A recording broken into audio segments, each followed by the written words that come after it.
Hi, it's Peter Boolkah here and welcome to today's edition of The Transition Guy, where I'm going to be looking at why you cannot play in the Premiership with a championship team.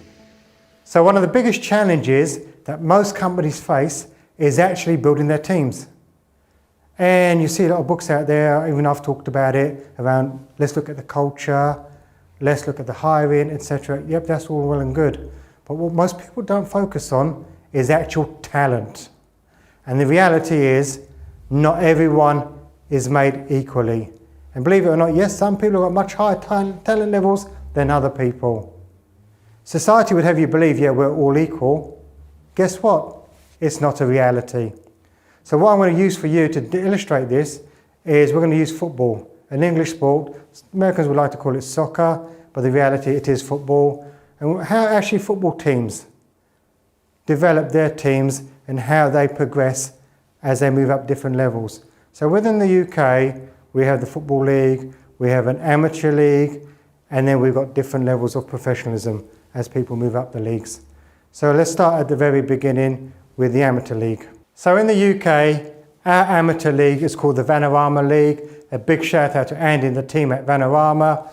Then we move into the professional league, which is Sky Bet 2, then Sky Bet 1, then the Championship, Premiership, and ultimately the goal of any football team is to get to the Champions League, where you are on the world stage, and that's where the big money is. So imagine we have a team, a football team down in the Vanarama League. They've had a really good season, they've won the league, and they're about to get promoted. And it doesn't have to be football where this example is prevalent, it's any sport that you choose to follow. The team goes up to the next division. What do teams normally do? Do they keep all their players? Absolutely not.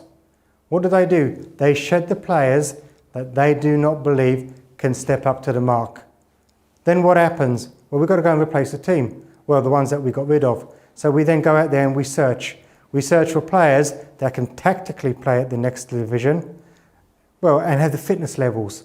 Because you can imagine as you move up, you've got to be fitter, smarter in terms of understanding the sport a lot more. So you've got to have different attributes to play at that next level. And so it continues. And every time a team progresses, it changes the players. And from time to time, it will also change the backroom staff. Only from the point of view being that they need a different support structure in place to be able to take that team to the next level. And so it continues, and so it continues, and so it continues, until eventually you get up to sort of a Champions League class club, where what you'll probably find is that they've got a phenomenal starting 22, where you've got 11 players on the pitch, but the other 11 players on the bench are just totally amazing. They could put out 2 teams and smash most teams around the world. So why is it that business owners do not run their business with that level of simplicity? The reality is 2 things come into play. Number 1, this massive sense of attachment, because as human beings we do get attached to people. And number 2 is guilt.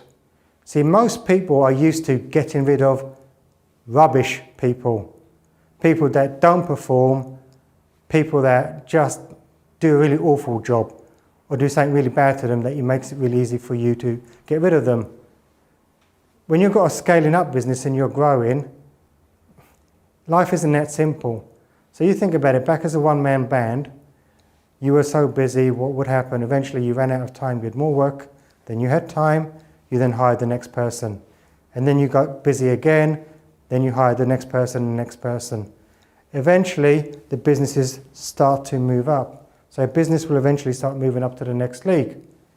The person that joined you at the very beginning, who you have this massive sense of loyalty to, may have been brilliant working at this level. But what if the business requires a different skill set, a different talent set to be able to then keep growing? What do you do then? See, if you was in a football team and you were the manager of a football team, you would say quite simply, okay, I'll get rid of that player, I'll bring another one on. It doesn't mean that the player's done anything wrong. So in your business, these people haven't done anything wrong. They just don't want to come on the journey, or they're not able to come on the journey. And I see too many businesses restricting their businesses because they've got the wrong team on board and they're very loyal to the wrong team.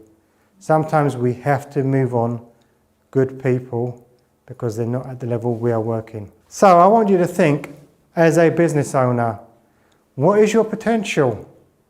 Are you destined to play Champions League football, but you're struggling to get there because you've got a Sky Bet Division 1 team?